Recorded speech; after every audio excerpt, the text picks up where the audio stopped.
இந்த போருக்குள்ளே மோட்ரு உடஞ்சி உள்ளே போயிருக்குதுங்க.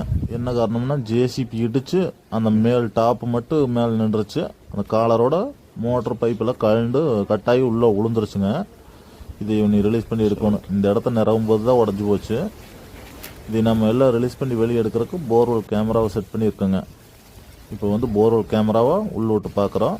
எத்தனை அடியில் பைப் நிற்கிதுங்கிறத பார்க்குறக்கு வேண்டி கேமராவை இறக்கிட்டு இருக்கிறேங்க.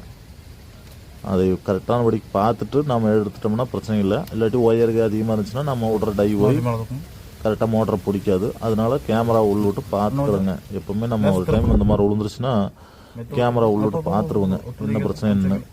அப்படி விட்டு பார்க்கும்போது இந்த போரில் லேசாக தண்ணி வந்து உள்ள சொட்டு போட்டுருக்கு பார்த்தீங்களா. இது வந்து தண்ணி ஊற்று வரதுன்னு சொல்லுவாங்க. இந்த மாதிரி நல்ல ஈல்டு அதிகமாக இருக்கிறதுல வந்து இந்த செவத்து அந்த செவத்து வரைக்குமே அடிக்கும். அவ்வளோ தண்ணி ப்ரெஷர் வரும். ஆனால் இது சும்மா லேசான அளவுக்கு கணிஞ்சு உள்ளே போயிட்டுருக்குது. அது கொஞ்சம் தூரத்துக்கு கீழே அந்த கேபிள் நிற்குதுங்க.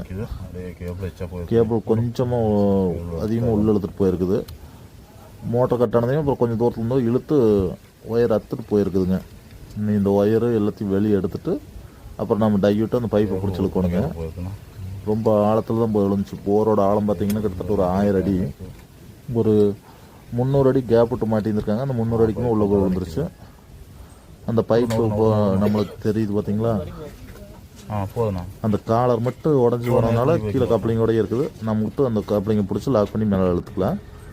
கேமரா வெளியே எடுத்துட்டு நம்ம டையை மாட்டி அதை பிடிச்சி இழுக்க போகிறோங்க. கொஞ்சம் பைப் கொஞ்சம் ஒரு ஓரமாக செவத்து ஓரமாக தான் நிற்கிது. நம்ம அதை டையூட் சென்டர் பண்ணிக்க முடியும். ஆனால் அந்த ஒயரை பஸ் டக்ட் எடுக்கணும். ஒயரை வெளியே எடுத்துட்டோம்னா தான் திரும்ப அந்த டை விடும்போது அந்த போய் லாக் ஆகிறதுக்கு ஈஸியாக இருக்கும்.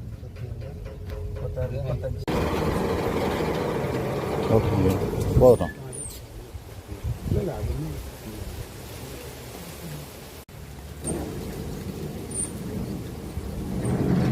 ஓட்டிக்கு மேலே ஓட்டுங்க நிறுத்தாது ஓட்டினா.